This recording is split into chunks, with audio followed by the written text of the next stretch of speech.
5 signes que vous devez quitter votre emploi immédiatement. Salut à tous, j'espère que vous allez bien et que vous vous préparez au mieux pour les fêtes de fin d'année. Les fêtes, il n'y a rien de mieux pour déstresser après une année de dur labeur. Encore faut-il bien préparer les fêtes. Et pour cela, il faut avoir de l'argent. Comment avoir de l'argent? En travaillant. Mais attention, travailler avec un patron ne suppose pas de devenir son esclave. Si vous êtes dans une relation professionnelle dans laquelle vous avez l'impression d'être devenu un esclave, je vous recommande de couper le pont tout de suite. En fait, si vous me suivez depuis longtemps, vous connaissez certainement mon point de vue en ce qui concerne la possibilité de quitter son emploi. C'est justement le thème de cette vidéo. Cette fois, je vais vous présenter 5 situations dans lesquelles vous devez absolument penser à quitter votre emploi. Comment reconnaître ces signes? Quel comportement adopter face à ces situations? Je vous dis tout dans cette vidéo. Mais avant, assurez-vous d'être abonné à la chaîne en cliquant en bas à votre droite et activez la cloche de notification si vous ne l'avez pas encore fait. Merci, c'est parti, jingle.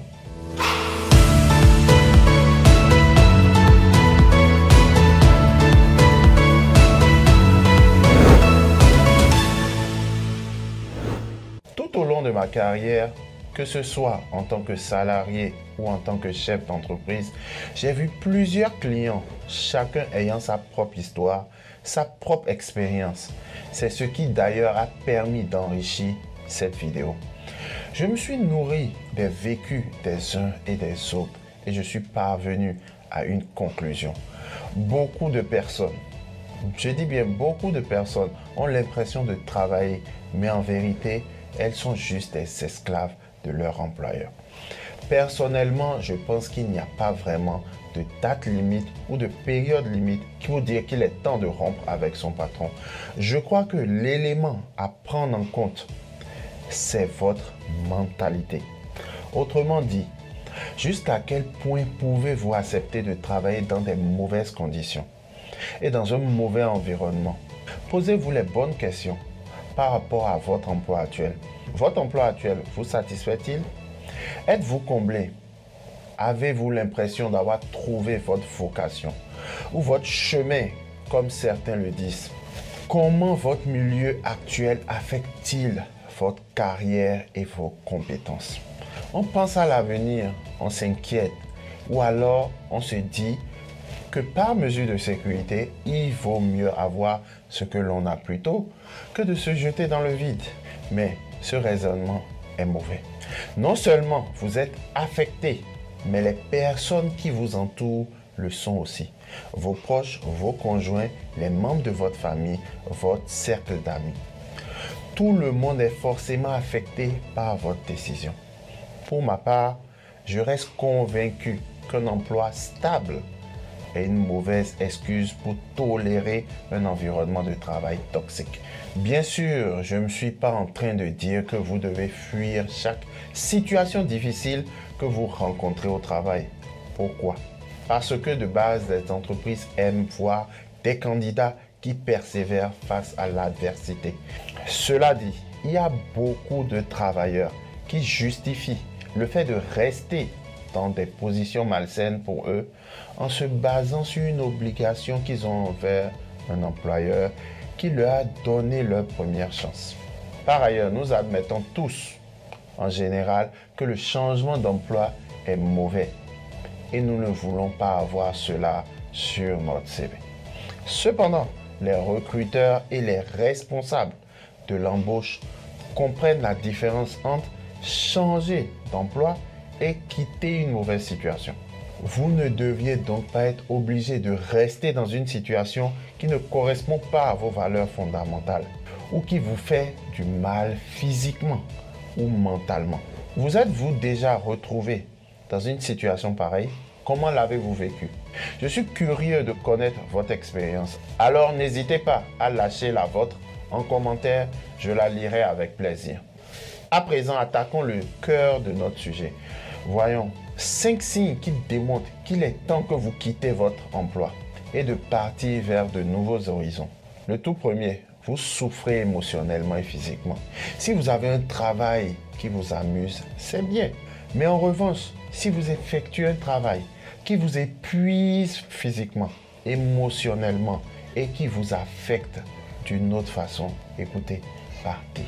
Cette situation peut vous pousser au burn-out. Pire, vous pourriez avoir des problèmes de santé, des crises cardiaques. J'ai personnellement vu des cas où des personnes ont été tellement affectées qu'elles ont changé tout leur comportement, leur vision de la vie, leur apparence physique, qu'elles ont dû prendre des médicaments pour survivre à toute cette pression dans les entreprises. Si vous vous trouvez dans une situation où vous devez régulièrement consulter un médecin à cause de votre travail, c'est un signe d'alarme majeur. Aucun poste ne devrait vous soumettre à un tel stress, à moins bien que vous ne soyez un chirurgien du cerveau. Dans ce cas, vous devez probablement avoir un peu de pression. Vous vous demandez si vous êtes trop stressé ou surchargé au travail. Voici quelques symptômes que vous deviez considérer. La perte d'appétit, la soudaine prise de poids, la perte de sommeil ou des nuits blanches carrément, des pertes d'intérêt pour des passe-temps que vous aimiez auparavant, un sentiment d'anxiété ou d'angoisse.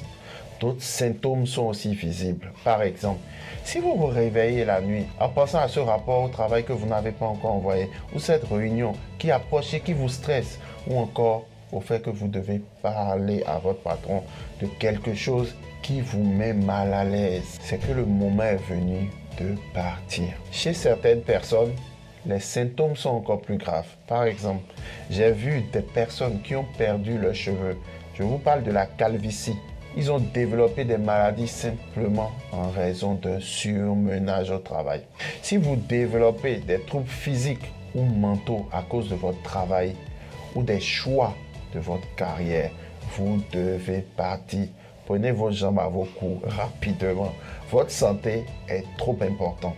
Exercer un emploi qui ne vous procure aucune satisfaction affectera votre temps, votre argent, votre carrière et les relations qui vous entourent. Deuxième, avoir un patron que vous n'appréciez plus. Si vous avez un patron avec qui vous ne vous entendez plus, partez tout simplement.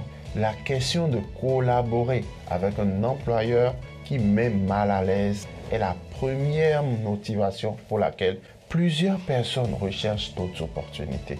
Il se peut que dans votre précédente entreprise, vous ayez été performant, mais que dans la nouvelle, rien ne va. C'est comme si vous étiez devenu un raté, que vous ne savez plus rien faire. Dans tous les cas, si vous commencez à remettre en question vos compétences, votre talent, cela peut avoir de grandes conséquences sur votre carrière professionnelle. Pour tout dire, j'ai déjà vu des patrons avoir de mauvais comportements avec leurs employés. J'en ai vu qui ont décidé de supprimer les primes qu'ils accordaient tout simplement en raison de la baisse de performance ou d'un des changements dans le rythme d'adaptation aux besoins de leur entreprise. J'en ai vu qui ont déjà humilié leurs collaborateurs en leur disant des choses blessantes en public. J'avoue que certains patrons sont vraiment difficiles à vivre. Ils manquent de leadership et n'ont pas le mot pour assurer leurs collaborateurs. J'avoue que j'en ai connu, croyez-moi, ce n'est pas du tout facile à vivre. Souvenez-vous d'une chose, un bon leader ne vous réprimandera jamais devant vos collègues ou d'autres personnes membres de l'entreprise. À la place, s'il doit vous faire une remarque, il le fera toujours en privé, pas en public. Par ailleurs, il sera toujours à vos côtés et il saura toujours vous motiver pour vous pousser à donner le meilleur de vous-même. Troisième, une culture d'entreprise toxique. Qu'est-ce que j'appelle une culture d'entreprise toxique? C'est la mentalité dans laquelle évolue votre entreprise. Si elle cherche consciemment à être la gagnante, ce n'est pas bon signe. Certes, il est bien d'évoluer dans un environnement de travail compétitif et d'être très agressif sur le marché puisque la compétitivité stimule et donne envie de dépasser les barrières prédéfinies. Toutefois, si l'entreprise ne vise que les performances, même au détriment des employés, c'est mauvais. Je ne sais pas si vous avez déjà remarqué la pratique de certaines entreprises. Elles affichent dans leurs locaux et sur leur site web les valeurs fondamentales qu'elles défendent. Cependant, au travail, ces valeurs sont bafouées et les employés ne sont pas aussi honorés qu'il le faudrait. C'est un signe que quelque chose ne va pas. Vous êtes dans un milieu toxique. Regardez autour de vous. Dans votre service, dans les autres services, y a-t-il des murmures? Comment les gens se traitent-ils les uns et les autres? Comment les collègues se traitent-ils en réunion? Les gens sont-ils traités avec respect? Vos objectifs sont-ils réalisables et réalistes? Voilà autant de questions à vous poser. Soyez observateur. Si vous remarquez que les choses ne vont pas bien, cassez le pont rapidement. Quatrième contradiction entre l'entreprise et vos valeurs. Dans le précédent point, j'ai abordé les valeurs de l'entreprise. Cependant, il ne faut pas oublier vos valeurs à vous.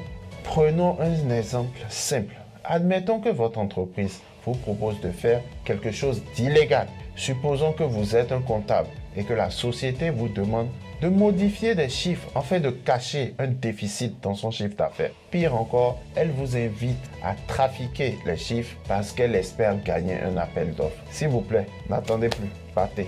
En fait, le risque, c'est que vous continuez de travailler dans cette entreprise alors que ses valeurs sont opposées à celles de votre personnalité. Vous risquez d'être contaminé. C'est comme un virus qui risque de s'infliger dans votre cœur, dans votre corps, dans votre âme, dans votre esprit. Votre boussole morale risque d'être contaminée et condamnée.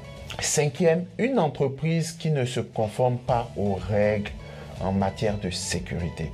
Dans un monde où le fonctionnement des entreprises est régi par les règles de l'OSHA, on pourrait penser que la plupart des entreprises suivent le protocole de sécurité. Mais malheureusement, il existe des entreprises qui contournent les limites de ce qui est autorisé.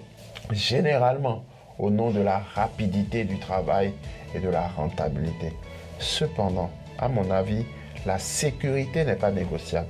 En vous demandant de faire quelque chose de dangereux ou de moins sûr, ou en contournant les directives de l'OSHA, votre entreprise montre qu'elle n'a aucun engagement envers vous.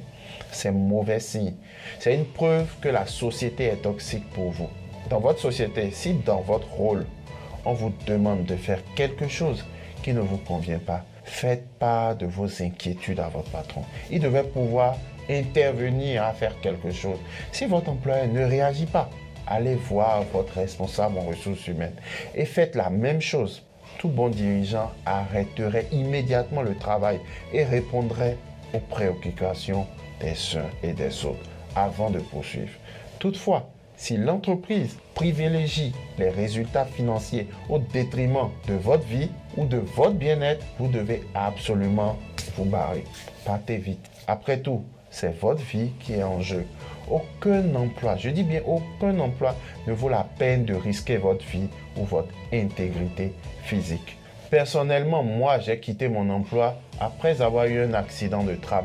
Je me suis rendu compte que mon employeur n'avait rien à faire avec mon état de santé. Malgré la situation psychologique que j'avais eu à vivre, ils n'en avaient rien à cirer.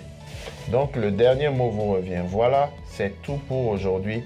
Nous avons fini de faire le tour des 5 signes qui annoncent que vous devez absolument couper le pont avec votre employeur. Vivez-vous l'une de ces situations? Laquelle? N'hésitez pas à en parler dans les commentaires. Aussi, n'oubliez pas de poser un petit pouce bleu pour cette vidéo si elle vous a plu. C'est un énorme soutien pour moi. De mon côté, chaque semaine, je vous proposerai des vidéos avec de bonnes idées sur la façon d'évoluer professionnellement. Voilà, merci chers amis, ce sera tout pour aujourd'hui. Si vous avez aimé la vidéo, n'hésitez pas à nous laisser un petit pouce de satisfaction et à partager le lien sur vos divers réseaux sociaux. N'oubliez pas de participer au quiz sur le sujet du jour. Et si vous avez des questions ou des suggestions, n'hésitez pas à nous le mentionner en commentaire. Je répondrai à tout le monde. Surtout, n'oubliez pas de vous abonner à la chaîne et d'activer la cloche de notification pour ne manquer aucune autre de nos vidéos. D'ici là, prenez soin de vous, vivez, non survivre, soyons prospères.